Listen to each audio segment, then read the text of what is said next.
Hey there guys, and welcome back. On this week's show, we're making some magnetic dust port fittings.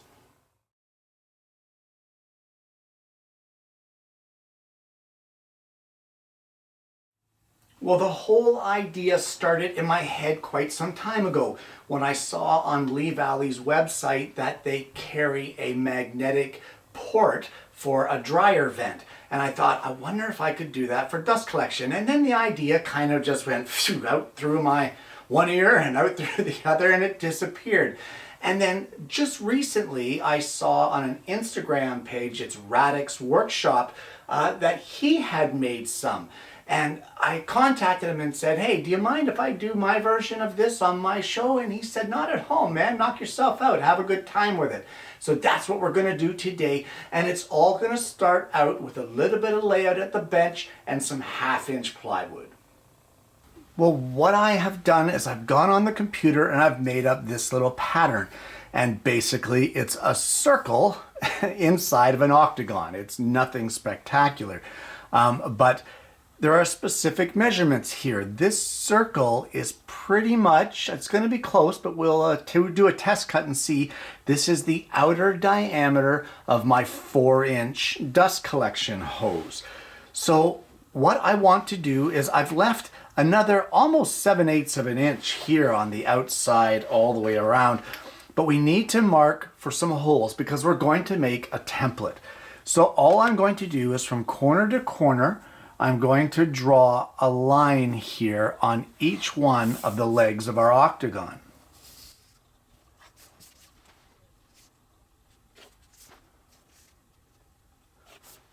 Now, from this point here to the edge of the circle at each section here, I'm going to mark the center.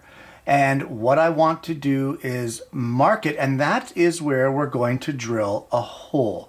So we're just going to do this at all points here, mark the center point of each one of these lines.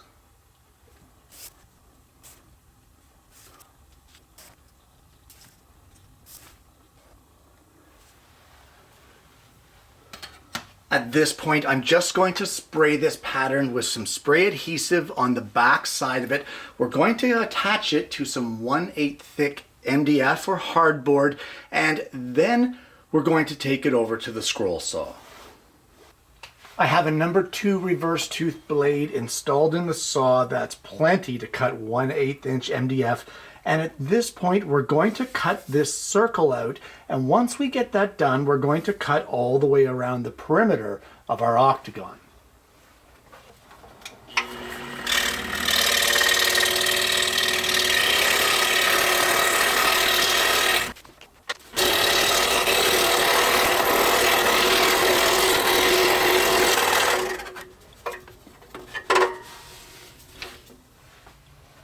And then the last step to complete our template is at each one of those center points that we marked, I have drilled a 1/16 diameter hole at all points. So what do we do with this? Well, let me show you. This is where it gets a little funky. Well, I have a 6x6 piece of plywood here, 1/2 inch thick. I have clamped my template down onto it just to keep it from moving. And we're just going to trace around our edges here to give us the shape of our octagon. As well, we're going to trace around to give ourselves our circle. I'll finish that part off when I move the clamp. The reason I clamped it in place and the reason these holes are here is because we now need to center punch through those holes. So that 1/16 hole will allow my center punch to get through, and I can just go around and tap in a center punch to mark each one of these holes.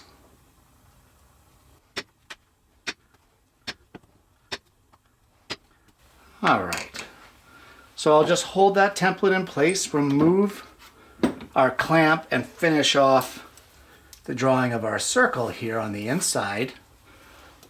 And there we go. There is our dust collection connecting. or connecting port, I guess we'll call it. There's more to do, but either way, do this twice and then cut them out at the scroll saw. Don't do anything with these holes just yet. We're going to tackle that after we get these main pieces cut. Well, the next thing I need for this project will be 16 of these, and what these are is 1/2 inch diameter by 1/16 of an inch thick rare earth magnets. I got these cheap on Amazon. I'll put the link down below for those if you're interested. But the first thing I want to do is I want to mark one side of each one of these magnets, just so that I know the polarity, because of course if you don't get the polarity on the magnets right, your magnetic dust ports will not hold. So first things first, let's mark one side of these magnets. And now we can take our circles, I guess we'll call them, over to the drill press, and at each one of our center punches, we are going to drill a 1/2 inch diameter, 1/16 inch deep hole. And that is going to eventually house our magnets. Well, it's now time to glue our magnets in, and you can choose whatever you want as far as your adhesive. You can use CA glue, you can use something like an E6000 adhesive, you can use silicone if you like. For me, I'm going to mix up some 5-minute epoxy and glue all 16 magnets into both of these rings. You just want to remember, one ring will have the X's facing up and the other ring will have the X's facing down. If you do not do that, they will not connect. So make sure that you have your markings on your magnets in the right places and get all of them glued into these two rings. And once these are dry, you might have a little bit of squeeze out from underneath like what I have here. Just take a chisel and slice it off to get this back to level. So don't worry about when you have squeeze out on these. You can always trim it later with a chisel. So I'm going to get these all trimmed up flush, and then I'll show you what we have at this point in time. Well, once you get that all cleaned up, what you end up with is two rings that stick together, magnetically, of course. And what we need to do now is we need to make these so that they attach to our dust collection. So what this is the main dust hose from my collector. This is the one that I continually have to go around and switch from tool to tool. So what I have is I want to take one of these rings, I don't care which one, it doesn't matter which one, and we're going to place it with the magnets facing out, just like this on the end of our dust hose. And what I'm going to do is I'm going to fit this hose down into this hole. We're going to align it so that it sits flush with our ring. If it's not 100% flush, we can trim it later. And believe it or not, what I'm going to do to attach this is I'm going to get some number 8 by 1/2 inch screws, and I'm going to screw them in around the edges here to attach this ring to our dust collection hose. Once we get that done, if there's any of this hose that's sticking proud of our ring, we can just trim that off with a knife. Okay, so those few screws are just to tack it in place. What I want to do now is I'm going to get some clear silicone, and I'm just going to put a bead of silicone. It doesn't have to be clear, it can be white or whatever you have lying around, indoor, outdoor, it doesn't matter. But I'm going to place a bead of it all the way around on the opposite side of the magnets to seal in our hose all the way around our wooden disc. Well, while we're waiting for the silicone to dry on our hose piece, we need to make our receptacle piece for our tool. And I'm over here at the table saw. Now what I'm going to need is another piece of my 4-inch hose. Now I have scraps of this stuff everywhere. And all I'm going to do is cut a piece that's long enough to fit over top of our dust collection fitting at our tool, in this case the table saw. You can see that the actual pipe is just a tiny bit recessed on the inside. And now that we have that done, we can take this piece and head over to the bench.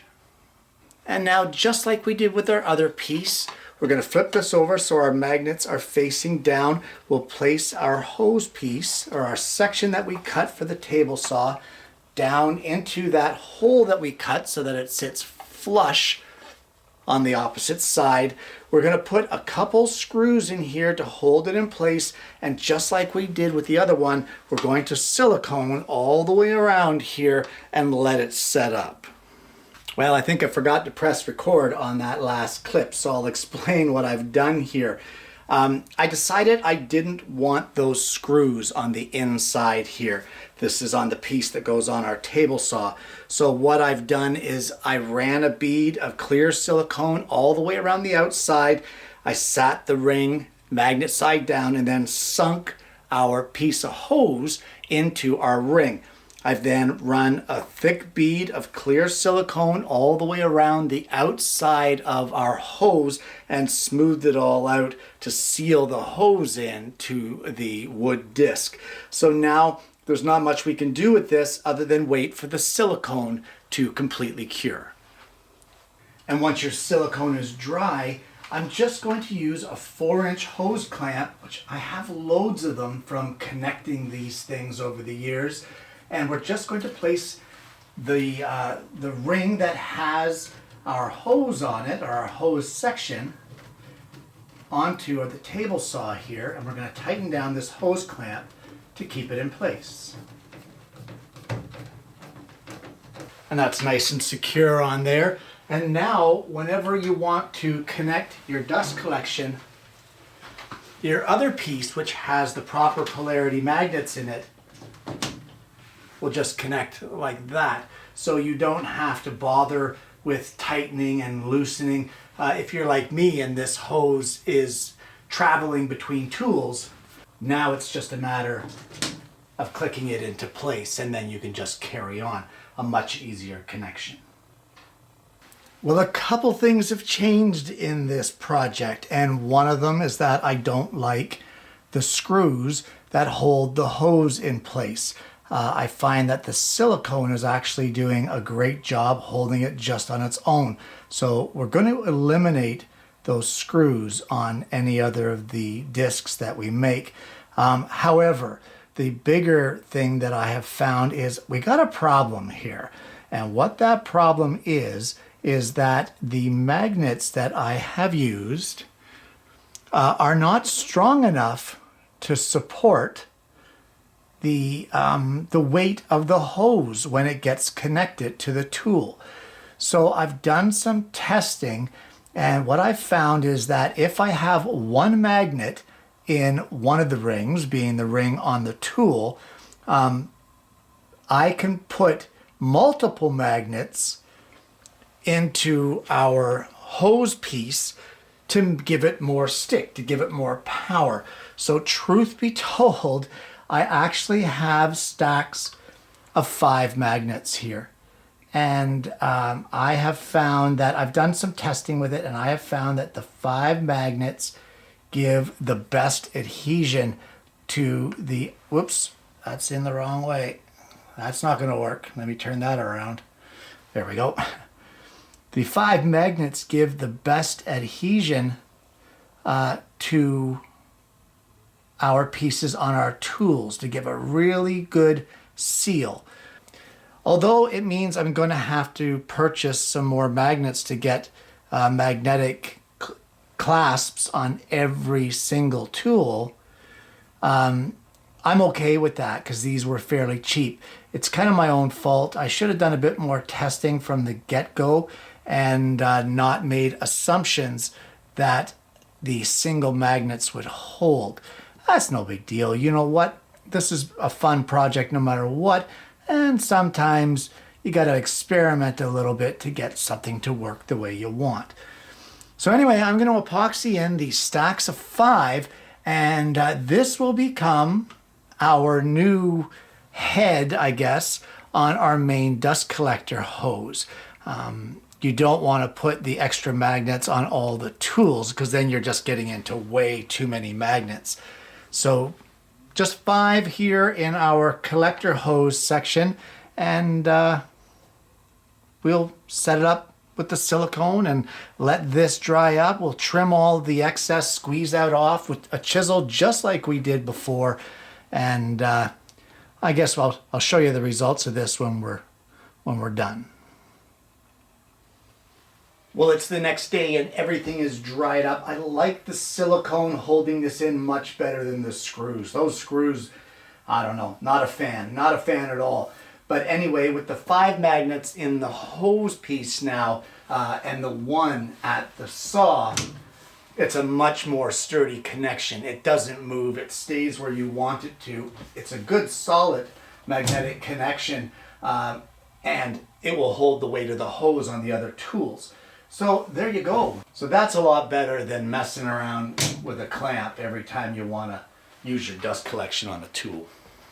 And there you have it. Magnetic dust collection connectors. Guys, this project turned out better than what I thought it was going to. I was a little concerned at the one point in time when I only had 1 magnet per hole in both connectors, and I was having some problems getting it to stay connected. The weight of the hose was pulling it off of the tool.